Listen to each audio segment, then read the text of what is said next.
Good morning, good afternoon, good evening. Welcome back. Another episode of Be You podcast, part of Super Mom's Magic Circle. And today we have Jen. She is incredible. You will find so much from her. Just stay tuned because she has a really incredible story. Before we dive and connect with Jen and learn from her, let me say that I still have one slot available. If you're ready to grow your business to the next level, send me a fire and then I know that you are ready to scale your business, and then we can do that together. Send me that fire because I do every month 1 or 2 sessions, and one more is left. So send me that fire so we can build some magic together. Now, let me introduce you my beautiful guest today, Jen Kazev. She's in a Silicon Valley recover people pleasing overachiever, serial entrepreneur of 7 businesses, one time best selling author, former of real estate syndicator and founder of Become Investment Club. Despite of all her success, she felt trapped by all the reputation she was building. So what did she did? She decided to change. She decided to go and move to a completely different country and started a honey company, sparking an unexpected 5 year journey of self-discovery and transformation. She's also the founder of the Dream Method. Can't wait to find more about the Dream Method. And she's a personal development coach for high achieving women. She is authentic and helping really women to find the work life alignment through her innovation of Dream Method. Let's welcome Jen. Welcome. Hello. Thank you, Alexandra, for having me. You're more than welcome. Thank you so much for saying yes to VU podcast. And I did a short introduction, but let's find out from you, Jen. Who is Jen? And tell us, what do you want to share with us? Tell us a bit about your story. I'm wondering where I should start. Maybe when I started my personal development journey. So before my career was in commercial real estate investments, it was very much a white older men dominated industry. And I wanted to be like them. I wanted to compete with them. I wanted to be one of them. So I was coming from a very masculine, high achievement place, which is much influenced by my Chinese upbringing, where I was taught to constantly compare myself to others and always strive and achieve. And that was fueled by this belief that I'm nothing I do will ever be good enough, right? Hmm. And that's kind of the bridge to why I help people with this exact pain point, which I'll get to with my dream method. But what I discovered is I was very good at appearing successful. I was ahead of my peers. I was checking a lot of boxes. I had the title. I was director of marketing at my company when I was 24, which I think was an overinflated title. And I felt very strong imposter syndrome that I had to keep up with how successful I looked on paper. But inside, I felt more and more like an imposter the further that I got. And there was a point where there were some changes happening in my company, and I got married. And on my wedding day, my husband inherited the family bee farm, the family apiary with 100 beehives on it. Wow. And yeah, and this farm is in his home country, Bulgaria. So I was like, this is the perfect excuse for me to leave it all behind and go do something else. Like, who can argue with leaving a family legacy for my husband's 5 generation family business, right? Because Yeah. I was, no one on the outside would ever know that I was dealing with all of these internal struggles. Even I wasn't aware at the time. This was how I'm explaining it to you right now is the result of processing it for many years. Yeah, That, absolutely. I get yeah, what. I didn't Thank you know so much, subconscious I was Jen. running away. Yeah, I'm so intrigued to find out more about your journey because I work with moms in business, right? And at some stage in our life, we all go to the personal development, right? Different times in our life. But when you said that at 24 years, you've been the director of the company you work for, and Yeah. all that achievement, and I can imagine all that success, and imposter syndrome is so real. Let's talk a bit about that just a little bit. When did Yeah. you recognize that? What sort of symptoms had you? actually, Yeah. what sort of challenges have you had, and what was your method to go out of it, or at least to embrace it and accept it and move forward? So the symptoms were I was collecting accolades because I felt that in order for me to justify the credibility that I built, I needed more accolades because my age was how can someone like her at her age be that successful?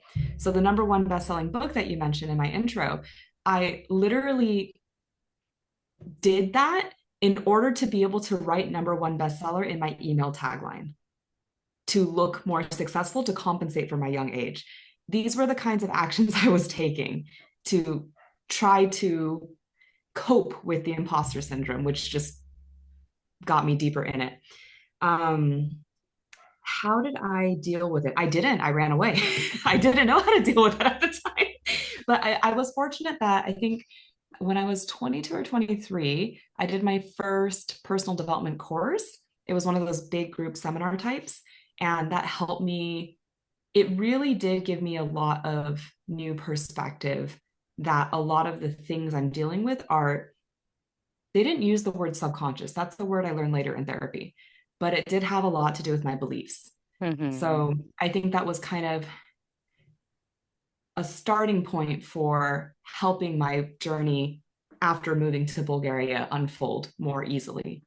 But I think moving to Bulgaria was really good for me because you can't you can't sense the air that you breathe. Bay Area, Silicon Valley is so hustle driven that until you leave it, you don't realize how toxic it is.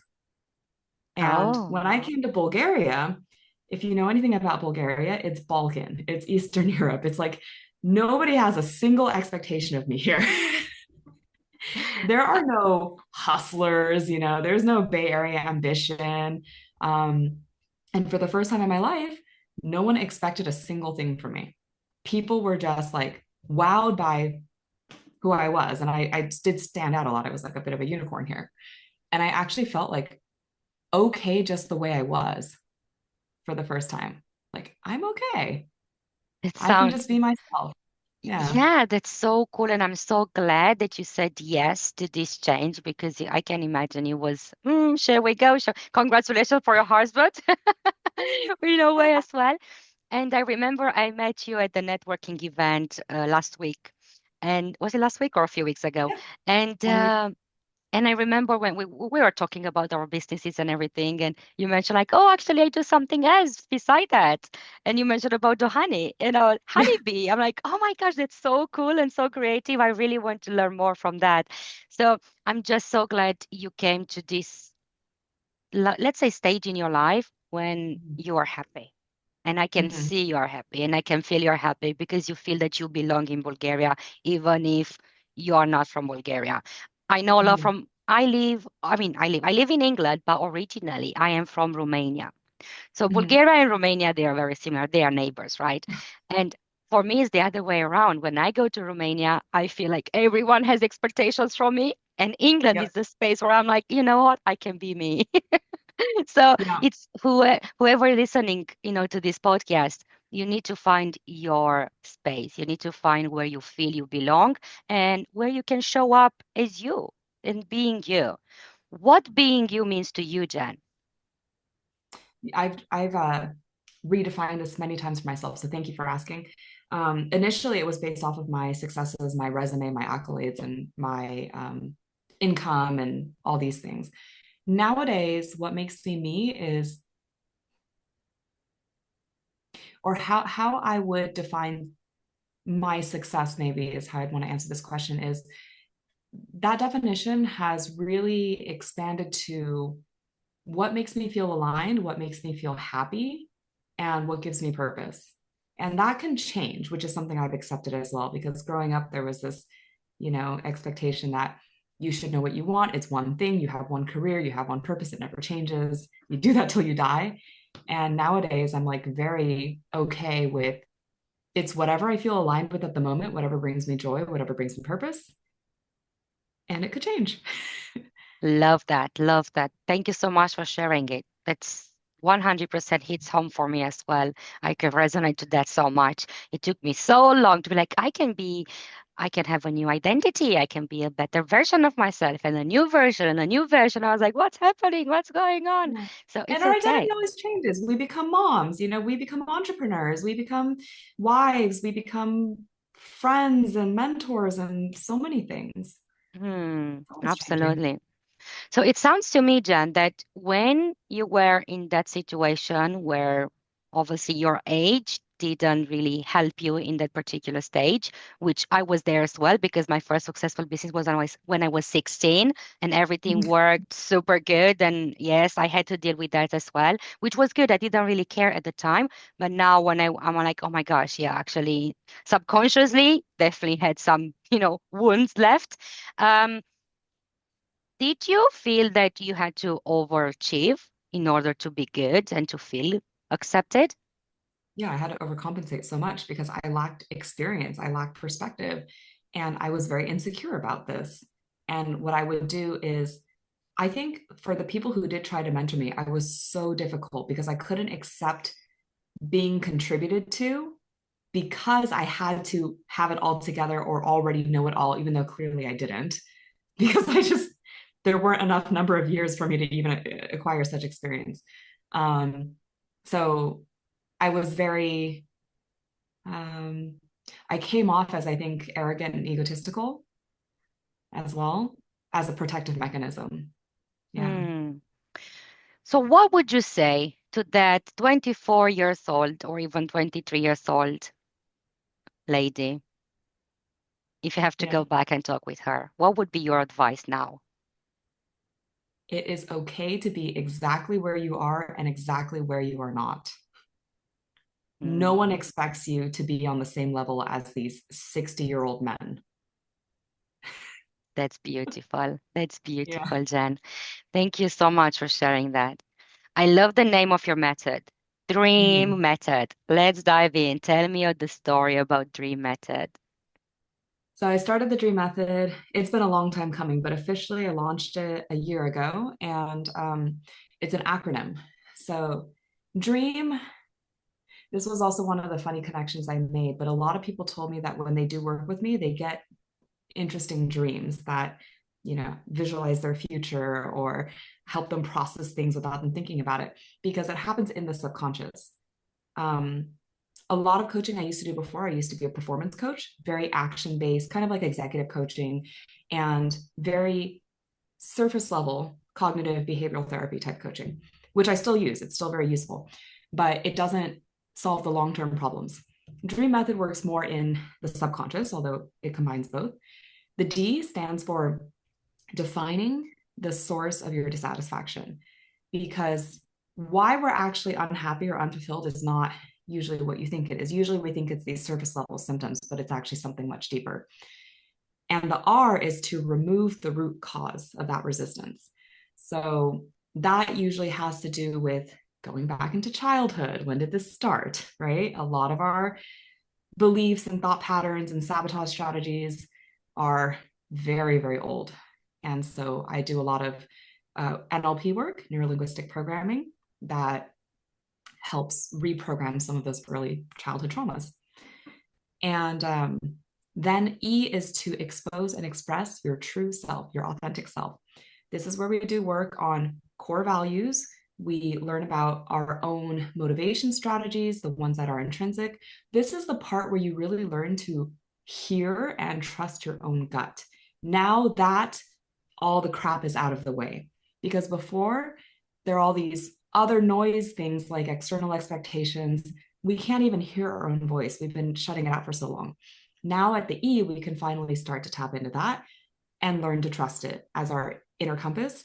I teach people how to process their emotions because a lot of us high achievers became high achievers from being really good at suppressing our emotions. But emotions Mm, are super valuable feedback sources on what's aligned with us, right? Um, A is for taking aligned action. Now that we're clear, our internal compass is calibrated, our obstacles are out of the way, we can actually start to take aligned action that feels easy and effortless and gives us back our energy instead of draining us like they used to. And then the last part is M. We have all this momentum building. M is for manifestation, because with a lot of aligned action, you will start to naturally attract things like a magnet. And that's the dream method.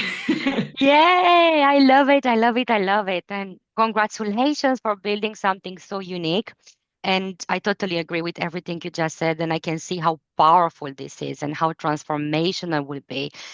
Wow, wow, wow, wow. Where do I start? Let's get a little bit closer to. I love when you mentioned that part that we overachiever and we need to learn a bit more about compressed emotions. Let's go a bit more into that because I work with lots of moms as well, moms in business. And I used to be a teacher as well for 10 years. So for me, it's all about this like triple transformation. We talk about you as a woman, as a mom, you as a business owner, and then we need to talk about you and your child. How do you want your child to be raised? Emotional, intelligent, resilient, and we can make that magic actually to really, really work for you and your life, the business that you love while you are spending quality time with your kids, so we have the full package of magic. This is what I say usually. And a really big subject we have quite often are the emotions. Because Mhm. for me, it's so important to learn, me as a mom, to make sure the way I act, the way I react, everything, it's exactly how I want my kids to Mhm. deal with their own emotions as well. Because if they don't do it, then later on we know how it works because I've been there. I don't want them to go there, right? So what would you say? What's the easiest way for us to truly, truly accept our emotions and to let Mhm. them be? Yeah. So I think what makes it very simple. So you have probably observed with children that they're born with only six basic emotions. Later in life, so that those emotions are happiness, fear, anger, sadness, surprise, and disgust. That's what babies are born with inherently, right? The rest of the emotions we learn from somewhere: shame, guilt, not being good enough, like so on and so forth, because they're not inherent, right? Um, and so the first step would be to be able to name those emotions. Any complex emotion that we feel, like overwhelm or I don't know, what's like another one, frustration or resentment, they're all flavors of something. Like overwhelm is a flavor of fear, right? Um, and so when we're able to boil it down and identify which one of these six basic emotions is it, then we also need to understand what their purpose is. Because I don't like this label of negative emotions. We label them, they're just emotions. Some of them are more uncomfortable than others, but they're all communicating something to us. Sadness communicates a misalignment of what's happening in reality and what's happening, what we want, right? So Mm-hmm. that draws focus to two things. One is, what do we want? And can we change it? Is it in our power to change it, or do we need to mourn it? Anger is a symbol, or sorry, an indicator of a boundary has been crossed, or I have been hurt, or I have been offended. So we can start to look now at, like, well, what was the trigger? What was the thing that hurt me? And what can I do about it? Versus being like, I shouldn't feel angry. I shouldn't feel sad about this. I should power through. I should be happy about this. Should is the exact negation of what's happening in reality. And I think as adults, too often we live in the world of should, because feeling those feelings we think is not going to get us closer to our goals. And that's where the ultimate denial happens. And that's the origin of self-doubt, is when we deny what we're feeling in the moment. Our feelings are our feelings. It's how we feel. There are reasons why we feel this way. They're powerful indicators of what aligns and doesn't align with us. And when we say, I shouldn't feel this way, this is the root cause of self-doubt. If you get anything out of this whole interview, if you doubt yourself, it's because you're not feeling your emotions. I love it. Thank you so much. That's so right. So how about fear? What's underneath fear? So fear is a very biological thing, because we're born with the programming of the brain of animals in the wild. A Mm, lot of fear nowadays is perceived. So our lives are generally not actually threatened by something, but a lot of these emotions are very, very deeply conditioned during childhood. We need our mother's love in order to survive the world. We are purely dependent on our mother and her love to make it past our first year in life or past several years of life, right? And so what happens is people pleasing, approval seeking, and all of that is a recreation of I will die literally if I don't get your affections or love. When in reality, I don't know, not getting being rejected by a romantic partner, for example, isn't going to actually kill me, but it triggers that part of my brain of I will literally die. I will not survive.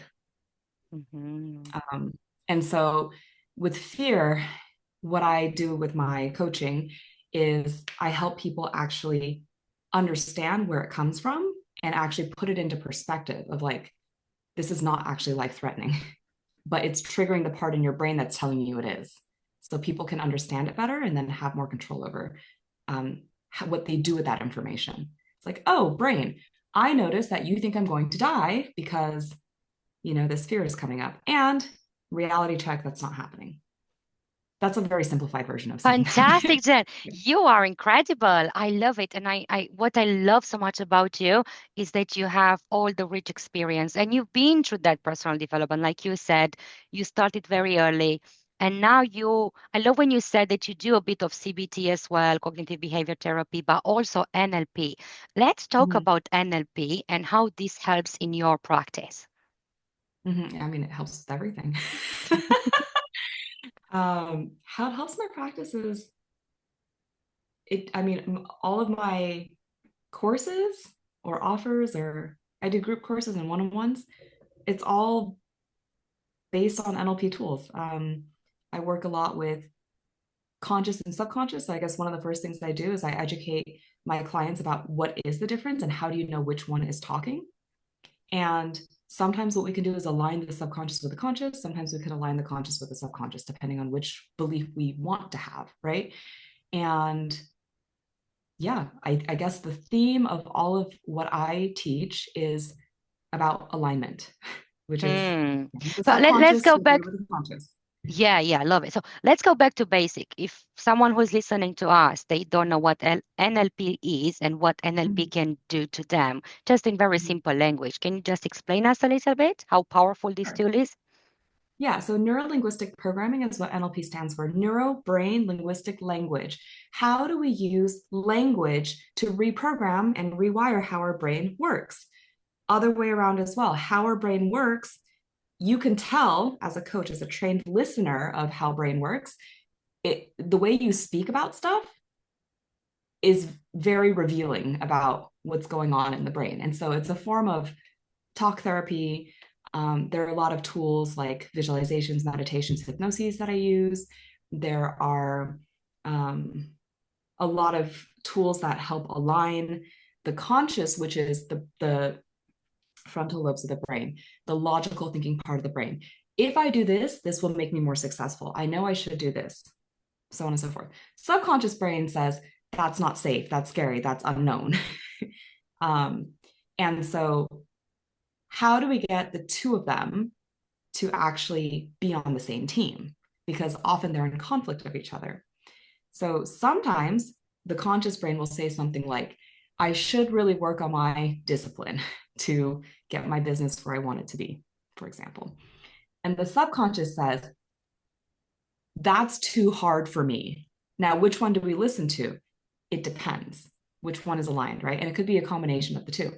Sometimes I should be more disciplined really comes from the belief that I'm not good enough and I need to punish myself or get validation by working harder.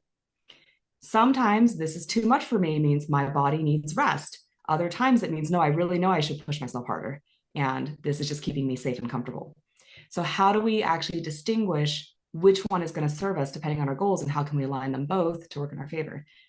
That's That's the pure theme of the work I do. magic. Yeah. Yes, Jen, thank you. You are the first person who put this in such a simple language, I have to say. Thank you. I Super easy. try. Thank you. It's so easy for everyone. Even if they don't see you, they can just hear you. And I can tell they can feel the way you move and you explain your gestures and everything. Sure. So, thank you. It was super easy. And I wanted people to hear. I know what NLP is and I love it and I'm using as well in my practices. But, sometimes because we have so many other tools around us, we as coaches, especially, until you have your, like in your case, is the dream method, which you know exactly from A to Z what your client needs and what you can do for them. And then when you start working with them, you discover so much in there and they can you know they came in with something and then actually it's something completely different that's going on in their life. Tell us Yeah. about one story. I'm sure you have lots of successful stories, lots of incredible stories. Can you maybe share one story with us that was something similar with what I just described or something that for you was Yeah. aha. I have a lot. Just right now, I finished a cohort of my 10-week program, and they're all entrepreneurs, the people who participated. And I'll speak about two of them. They both came in wanting to be more like resilient or successful in their businesses. And they both walked out realizing that when they started their business, they had an idea of what they wanted to do, but so many things had changed now that they're continuing just to keep what's already motion going without their hearts weren't in it anymore. So with one of them, he actually decided to, and I say he, but I've officially stopped working with men for my group programs after this cohort. Um, I'm just working with women now. I do still work with men one on one, but anyway, he actually made a fundamental change to his business model to include more things that give him energy because for him he was very much duty driven. This must be done. I've already committed to this. Okay. And he didn't pay attention at all to what's draining him, what's he started to shift his business into what actually gives him energy and what's actually feeling aligned, I guess, which was something he never considered before. Um, he didn't think he mattered that much. He was like a public servant, let's say.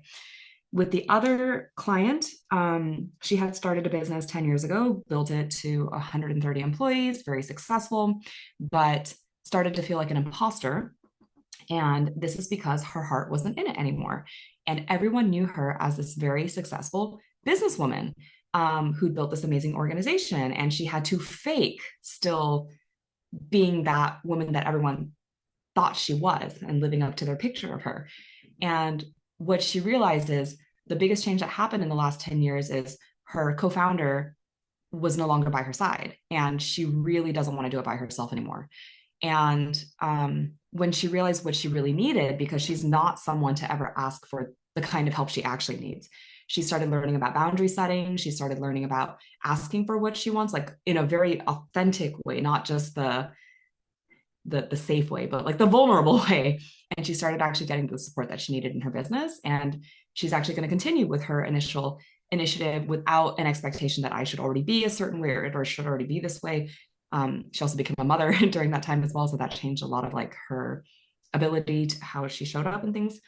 And now she is like she let go of some board members, she like is doing a reorg with her team and just like really picking and choosing who on board is aligned with where I want to take this company.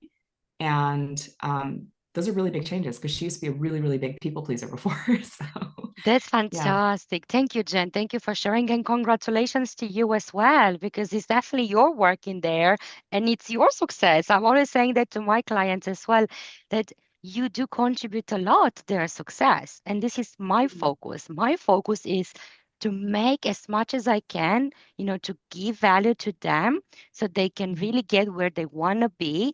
And then guess what? That's my success, seeing through their own. So that's It's a incredible. great feeling. So, yes, thank you and congratulations. And it's amazing because we all talk about boundaries and you do that and that and imposter syndrome and self-doubt or overachieving or resilience.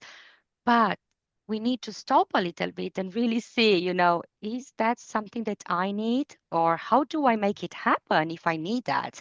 Because there are so many Right. different ways, right? So tell us, Jen, if someone wants to get in touch with you, if someone would like to start working with you, I know you mentioned you do group coaching and also one-to-one. Talk us a little Mhm. bit about that. And I will put all the links from your socials anyway, so be just a click away for them to get in touch with you.